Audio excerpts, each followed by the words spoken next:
Perbatasan. Perbatasan itu Prabowo dia uruskan lah. Dah, itu ya kita putuskan. Sudah 60 tahun Malaysia. Runding Indonesia ini kan abang besar. Jadi kita ni kadang-kadang runding ini kita jaga. Kita senang, orang adik kecil ni senang kecil hati. Jadi asal kalau kita faham itu boleh beres ya. Jadi Pak Jendral Prabowo bila ke Kuala Lumpur pandai-pandailah, santailah ya. Oke, terima kasih Datuk. Ketika ada dalam satu forum leadership ya, yang dimoderatori atau dipimpin oleh Pak Khairul Tanjung, ada satu pertanyaan dari peserta yang berkata soal ini hubungan Indonesia Malaysia bisa jadi panas loh ketika bicara soal perbatasan, karena saling mengklaim, saling mengakui ini perbatasan ini begitu ya. Namun Pak Anwar Ibrahim tidak menjawab permasalahan itu dan mempercayakan kepada abang besarnya dengan menyebut Malaysia itu seperti adik kecilnya, dan langsung menyerahkan itu ada Pak Prabowo. Begitu kata Pak Anwar Ibrahim. Saya mengamati begini, beliau Pak Anwar Ibrahim itu menghindari konflik dan lebih mempercayakan kepada tokoh gitu. Walaupun persahabatan antara Pak Prabowo dengan Pak Anwar Ibrahim kita tahu juga udah terjalin gitu ya. Dan di situ Pak Anwar Ibrahim menunjukkan kelas internasionalnya dengan menunjuk orang yang juga kelas internasional. Pak Anwar Ibrahim berkata, kalau saya menangkap begini ya, don't worry lah, ada Pak Prabowo lah, beliau pasti tahu yang terbaik untuk kedua belah pihak. Kurang lebih kayak begitu.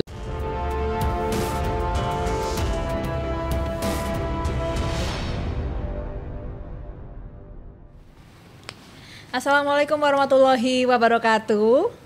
Waalaikumsalam warahmatullahi wabarakatuh. Apa kabar nih, Babe? Baik sekali, alhamdulillah. Gaya TV, alhamdulillah baik-baik, sehat-sehat ya. Senang sekali saya Egit Hapsari dan Babe Haikal Hasan bisa kembali menyapa pemirsa Gaya TV dimanapun pemirsa Gaya TV berada. Tentunya kita siap membahas isu-isu yang tentunya menarik untuk diperbincangkan. Mantap. Yang lagi trending nih di awal 2023 ini ya, Be ya. Siap. 2023 ini dibuka dengan kunjungan seorang tokoh politik dari negeri jiran yang baru saja terpilih ya, Bapak Anwar Ibrahim. Betul sekali. Perdana Menteri Malaysia Anwar Ibrahim, dan ini adalah kunjungan internasional pertamanya sebagai Perdana Menteri. Ini juga menarik ya. Bahkan di suatu kesempatan PM Anwar Ibrahim ini menyebut Indonesia sebagai sahabat sejati. Sahabat sejati. Kakak besar apa gimana? Kakak besar ya, big brother gitu ya. Big brother. Big brother. Kalau kita bahas karir politiknya juga nggak kalah menarik ya, Pak ya. Betul sekali, betul sekali. Beliau orang yang sangat ulet, beliau orang yang sangat konsisten kepada kebenaran. Beliau sudah mengalami masa pasang surut. Waktu itu beliau bersama Bapak Mahathir Muhammad. Dengan adanya sesuatu isu yang kita bukan menjudge atau kita bukan menghakimi, kita intinya adalah beliau difitnah. Beliau difitnah sebagai orang yang ikut dalam rasuah atau penyogokan. Beliau difitnah sebagai orang yang melakukan LGBT, di mana di sana sangat dijaga ya adat ketimurannya. Dia difitnah sebagai orang yang corruption dan berbagai macam fitnah lain, dan dia melawan itu semua. Saya ingat sekali pada waktu itu istrinya, anaknya ikut berjuang ketika dia berada di dalam penjara. Kebetulan saya dekat sekali dan banyak sahabat-sahabat saya dari Malaysia yang ya kalau di sana sedikit tertutup ya. Kita bersyukur sekali di Indonesia bisa dengan sangat lebih terbuka iklimnya daripada di Malaysia. Dan akhirnya dengan perjuangan yang luar biasa beliau berhasil. Waktu itu beliau dikawal, dijaga oleh polisi, dijemput untuk dijebloskan ke dalam penjara. 20 tahun kemudian, 20 sekian tahun kemudian dia dijemput oleh polisi untuk dilantik sebagai Perdana Menteri. Ini sebuah fenomena yang sangat tercatat dalam sejarah. Kita ingat kurang lebih sama dengan beliau itu adalah Bapak Mr. Nelson Mandela. Nelson Mandela juga di penjara. Beliau lebih sadis ya. Beliau hanya berkata tentang kesetaraan warna kulit ya, politik apartheid pada waktu itu. Beliau di penjara dan kemudian menjalankan semua itu. Akhirnya Pak Nelson Mandela bisa menampuk diri sebagai presiden di Afrika Selatan. Inilah sebuah bentuk yang penting sekali untuk kita pelajari, penting untuk kita resapi, dan kebenaran suatu saat pasti akan terbuka. Saya ingat Pak Prabowo dalam salah satu bukunya menulis becik ketitik olo ketoro. Mungkin ada subtitle buat pemirsa GTV yang nggak ngerti nih. Becik ketitik olo ketoro artinya ya kalaupun pokoknya kalau yang kotor sekecil apapun tuh akan tampak. Dan yang benar ya sebersih apapun ditutupi ya gimana pun pasti akan tetap tampil. Saya melihat begitu. Kebenaran akan selalu mencari jalannya sendiri untuk menang.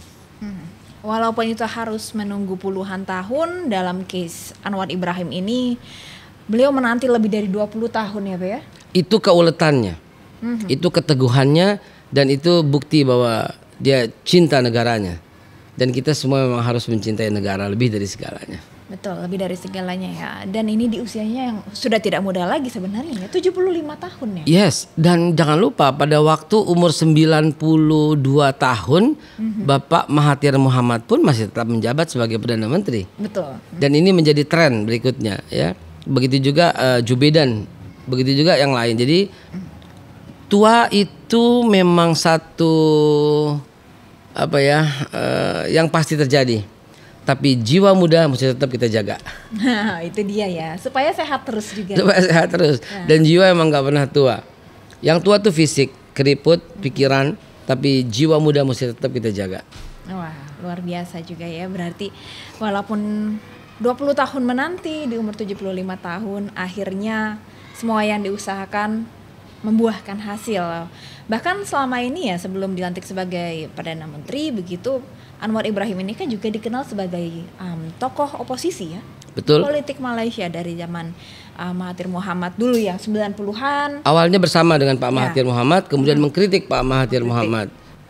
Begitu pula di eranya PM Najib Razak dan kembali lagi ke Mahathir begitu ya. Betul. Nah, dinamika politik apa yang bisa kita pelajari dari negeri jiran tetangga kita Malaysia? Politik itu keniscayaan. Keniscayaan. Politik itu adalah sangat fleksibel dan lentur. Politik itu tidak ada teman abadi, tidak ada musuh abadi, yang ada kepentingan abadi. Nah, ketika kepentingan abadi itu berbenturan dengan mayoritas rakyat mayoritas maunya kemana? Saya sebut bukan mayoritas agama ya. Yang saya sebutlah mayoritas pikiran. Ya. Mau kemana, sang pemimpin mau kemana, ini nggak akan klop. Tetapi kalau mayoritas rakyatnya klop dengan jalan pikiran pemimpinnya, maka yang terjadi adalah seperti yang terjadi di Malaysia. Pada waktu Najib itu kita bisa lihat saksikan dengan kasat mata, rakyatnya nggak suka, dan akhirnya rakyatnya terpisahkan sehingga demo. Walaupun di sana sangat dilarang, tapi ada kecil-kecil. Kita lihat di sosial media, Facebook, Twitter, Instagram, banyak sekali yang melakukan kritik itu. Dan lihat ketika Najib turun, mereka bersuka cita. Bukan dalam maksud saya mencampuri urusan negara orang, bukan. Tapi rakyat suka cita. Dan sekarang ketika Pak Anwar naik, rakyat pun suka cita. Maka mayoritas pikiran-pikiran rakyatnya ketika klop dengan pemimpinnya, maka inilah sebuah tanda keberhasilan. Dan saya melihat di Pak Anwar Ibrahim seperti itu. Apalagi tidak seperti Perdana Menteri yang lain ketika dilantik biasa saja, tapi beliau langsung datang ke Indonesia, menandakan hubungan yang baik terhadap Indonesia. Dan jangan lupa pemirsa Gaya TV dimanapun Anda berada, waktu beliau sebagai oposisi, kita udah sering banyak banget mengundang. Pak Anwar Ibrahim udah hadir di banyak sekali kampus-kampus di Indonesia. Bahkan pengusaha-pengusaha telah mengundang dalam berbagai seminar. Artinya memang hubungan kita tetap dekat. Begitu. Oh, oke. Tadi kita bicara mengenai betapa sosok PM Anwar Ibrahim ini bisa menjadi contoh ketabahan dan juga kejernihan hati gitu. Menurut Babe sebagai seorang tokoh masyarakat gitu, sepenting apa sih Be seorang pemimpin untuk memiliki ketabahan dan juga kejernihan hati? Mungkin bisa dimulai dengan sebenarnya definisi dari ketabahan dan kejernihan hati ini seperti apa? Gini, saya teringat satu lagu ya yang diciptakan oleh Kusbini. Dulu waktu SD itu lagu wajib loh, kita nyanyikan gitu. Entah sekarang memang kayaknya kita mesti angkat ini Mbak Egy, kurikulum kita tuh mesti diperbaiki ya. Banyak sekali ya yang harus kita koreksi. Balik lagi dengan pertanyaannya tentang kejernihan hati dengan ketabahan. Ada satu syair dalam lagu yang diciptakan oleh Kusbini itu. Padamu negeri kami berjanji, padamu negeri kami berbakti, padamu negeri kami mengabdi. Terakhirnya, bagimu negeri jiwa raga kami. Itu kuat banget, menunjukkan ketabahan dan kebersihan hati yang di mana bumi ku pijak, di situ langit ku junjung. Dan kalau dimasukkan dalam unsur izin, masuk ke dalam agama, bahwa cinta tanah air itu betul-betul sebagian dari iman. Kita ini hidup di negeri Indonesia, maka kejernihan hati yuk kita bawa untuk Indonesia. Ketabahan juga kita bawa untuk Indonesia. Nggak ada itu negeri kedua, nggak ada gitu loh second country, nggak ada gitu loh negeri nenek moyang, nggak ada. Yang ada di mana kamu dipijak, di situ kamu menjunjung, di situ tanah air. Tanahnya tanahku, airnya pun airku. Kalau sekarang tanah kita ngontrak, air beli kan repot juga ya. Tapi nggak bisa begitu. Kita tuh nggak punya tanah air yang kedua, tanah air second country. Nggak bisa. Saya nggak pernah mengakui seperti itu. Orang bakal nyinyir nih pasti. Babe sendiri keturunan. Oke, come on. Kalau umpamanya diusut, kita juga semua keturunan, gitu kan ya. Ada keturunan Mongol, ada keturunan Arab, ada keturunan Cina, ada keturunan Pakistan, ada keturunan India, whatever. Tapi di mana kita berbakti, disitulah gitu loh. Nah, saya melihat tokoh-tokoh di negara ini banyak yang memiliki ketabahan yang seperti itu dan kejernihan hati yang seperti itu. Ya, lihatlah bagaimana pada waktu itu Muhammad Yamin berdebat dengan Soekarno, Hatta dan sebagainya.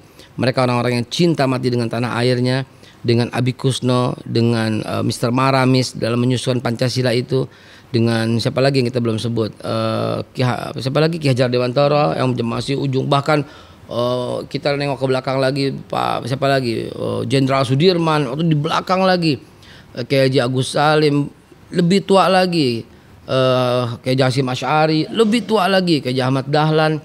Mereka adalah contoh orang-orang yang memiliki kejernihan hati. Bisa saja mereka kaya raya dengan Belanda, mereka nggak mau tuh.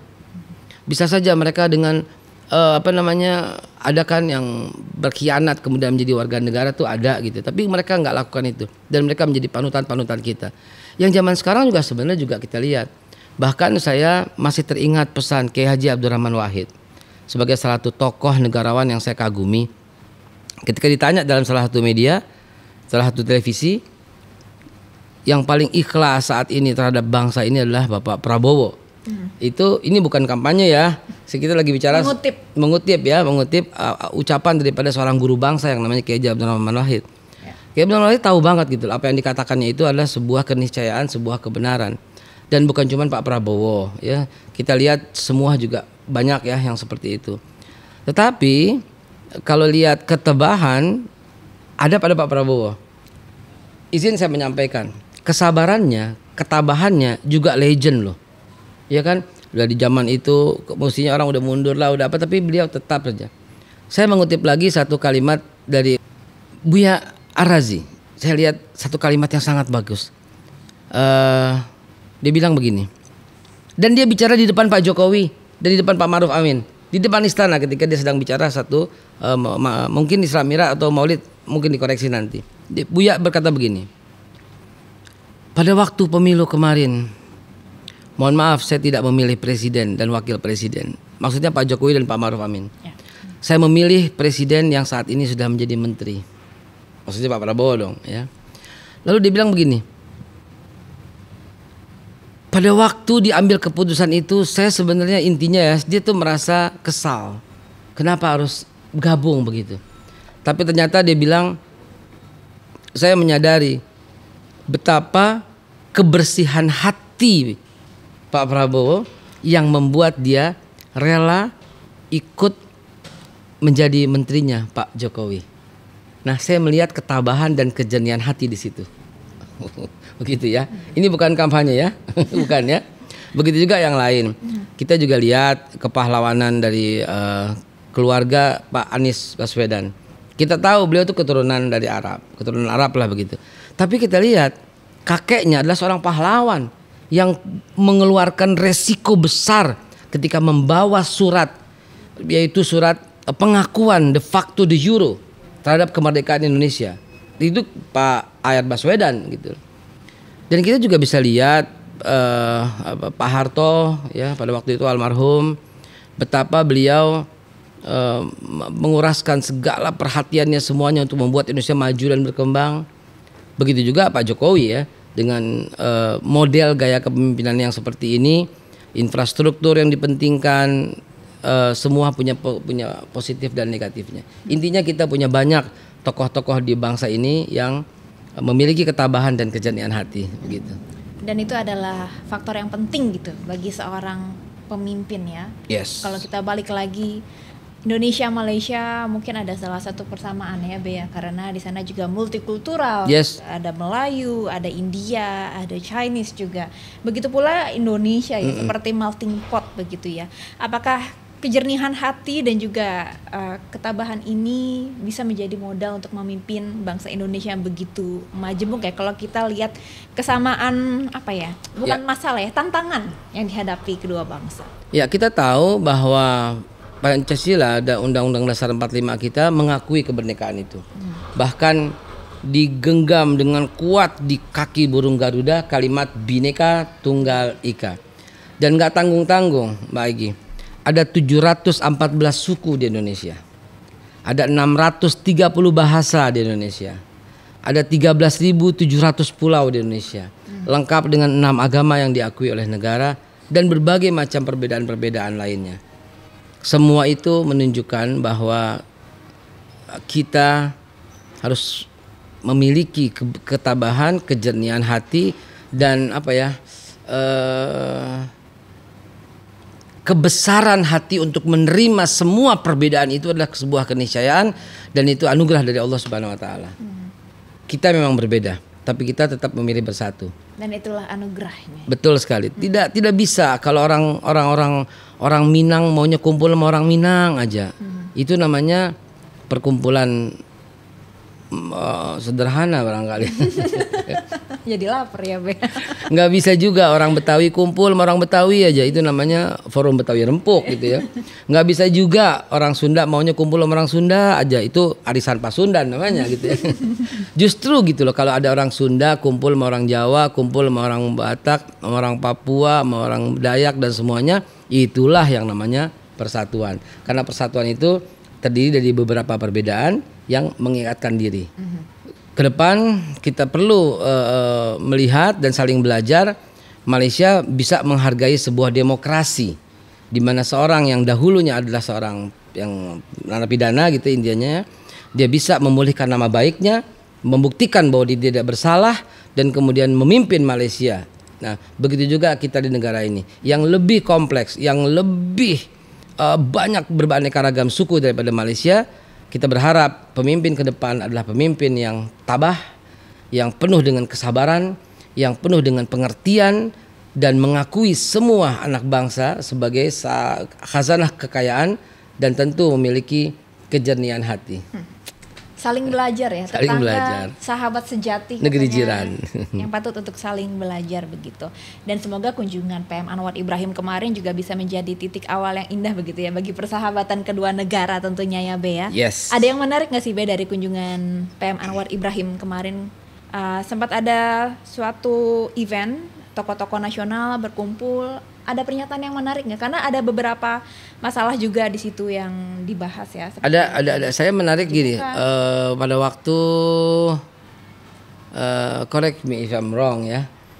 Ketika ada dalam satu forum leadership ya, yang dimoderatori atau dipimpin oleh Pak Khairul Tanjung, ada satu pertanyaan dari peserta yang berkata soal ini hubungan Indonesia Malaysia bisa jadi panas loh ketika bicara soal perbatasan, karena saling mengklaim, saling mengakui ini perbatasan ini begitu ya.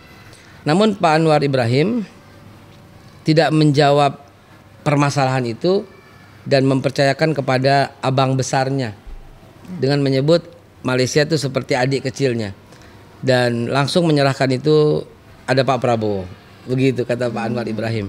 Saya mengamati begini, beliau Pak Anwar Ibrahim itu menghindari konflik dan lebih mempercayakan kepada tokoh gitu. Walaupun persahabatan antara Pak Prabowo dengan Pak Anwar Ibrahim kita tahu juga udah terjalin gitu ya. Dan di situ Pak Anwar Ibrahim menunjukkan kelas internasionalnya dengan menunjuk orang yang juga kelas internasional. Pak Anwar Ibrahim berkata, kalau saya menangkap begini ya, don't worry lah, ada Pak Prabowo lah, beliau pasti tahu yang terbaik untuk kedua belah pihak. Kurang lebih kayak begitu. Atau boleh nggak kita punya Mbak Egy? Boleh ya, nanti kita saksikan bersama videonya. Oke, boleh. Perbatasan itu Prabowo ada dia uruskan lah. Dah, itu ya kita putuskan sudah 60 tahun ya, Malaysia runding, Indonesia ini kan abang besar. Jadi kita ni kadang-kadang runding ini kita jaga. Kita senang, orang adik kecil ni senang kecil hati. Jadi asal kalau kita faham itu boleh beres ya. Jadi Pak Jendral Prabowo bila ke Kuala Lumpur pandai-pandai lah, santai lah ya. Oke, terima kasih Datuk. Nah kayak gitulah pokoknya gitu ya. Artinya dua tokoh yang kaliber internasional ini mudah-mudahan bisa menjalin kerjasama ke depan. Ini menarik juga ya, karena Pak Prabowo ini disebut sebagai dalam kapasitas sebagai Menhan atau dalam artian yang lain nih, Be? Saya ngelihatnya bukan sebagai Menhan, saya ngelihatnya pemimpin masa depan. Kalau saya melihatnya, sebab yang ditanya itu soal perbatasan, dan perbatasan itu urusannya kedaulatan, itu terkait dengan Kementerian Luar Negeri, bukan Kementerian Pertahanan. Kalau Kementerian Pertahanan mungkin ketika negara dalam ancaman, ketika negara dalam bahaya begitu. Kalau Kementerian Luar Negeri urusan perbatasan juga begitu ya. Ya ada hubungannya juga tentu dengan Kementerian Pertahanan, tapi saya lihat di situ bukan itu. Saya lihat di situ don't worry, kita negara. Jadi ngomong itu negara dengan negara, dan ada Pak Prabowo di situ. Mungkin beliau berpikir next leader kali begitu ya. Apalagi materinya kan leadership kan. Betul. Gitu. Dan ini sebenarnya lumrah ya. Sinyal politik dari tokoh manapun ini di tahun 2023 ini seperti menjadi topik yang selalu hangat ya, yes, dibicarakan. Betul Kemudian sekali. diartikan sebagai dukungan politik ataupun yang sebagainya begitu ya. Dan berikutnya jangan lupa Pak Anwar Ibrahim itu datang ke Indonesia, kemudian diterima sebagai tamu negara oleh Pak Jokowi dan Pak Prabowo, gitu, tidak dengan yang lain. Nah, ya, di situ kita lihat kedekatan dan relationship yang telah terjalin antara Pak Anwar Ibrahim dengan Pak Prabowo begitu. Oke, ini menarik ya. Ini seperti babak baru hubungan antar dua negara, sekaligus juga kesempatan bagi kita Indonesia dan juga Malaysia saling belajar gitu tadi ya. Kayaknya kita mesti berkunjung ke Malaysia nih ya. Live dari sana ya. Dari sana ya. Siap. Sebagai closing statement mungkin ada harapannya Be, bagaimana kita sebagai bangsa yang bertetangga bisa menjalin silaturahmi dan juga saling belajar ya. Karena keduanya tidak ada yang sempurna, ada plus minusnya. Yeah. Apa yang bisa kita contoh dan apa yang bisa kita renungkan dari relationship antara dua negara ini. Baik. Saya tidak mau maksud untuk membandingkan ya.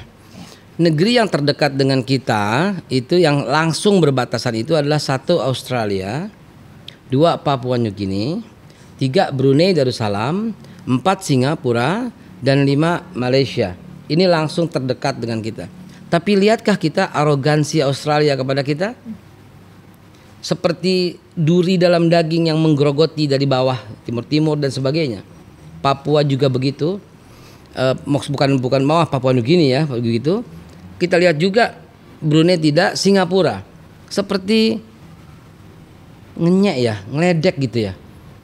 Bahkan perjanjian ekstradisi dengan Singapura nggak pernah beres karena sebagai seolah-olah tempat penampungan para perampok. Sorry, it is hard to say gitu ya. Banyak koruptor-koruptor kita yang larinya itu dilindungi oleh Singapura gitu loh. Tidak dengan Malaysia. Maka closing statement saya dalam kesempatan kali ini adalah Indonesia dan Malaysia adalah negeri serumpun, jiran dan memiliki hubungan yang unik, yang baik dan perlu tetap dipertahankan sebagai negara yang memiliki kedaulatan. Suatu saat Indonesia dan Malaysia bisa menjadi macan Asia. Wah, luar biasa. Semoga ini harapannya menjadi nyata ya. Siap. Lagi buat Indonesia juga. Terima kasih Be sudah berbagi perspektifnya Sama-sama. tentang fenomena yang tentunya ini menarik untuk dibahas dan tentunya jadi bahan refleksi kita sendiri sebagai bangsa yang besar, bangsa Indonesia. Terima kasih juga pemirsa Gaya TV sudah menyaksikan episode ini. Semoga obrolan kita pada episode kali ini bisa menjadi wawasan baru bagi pemirsa Gaya TV semua. Akhir kata, saya Git Hapsari dan Babe Haikal Hasan pamit undur diri. Wassalamualaikum warahmatullahi wabarakatuh. Salam Gaya TV. Merdeka.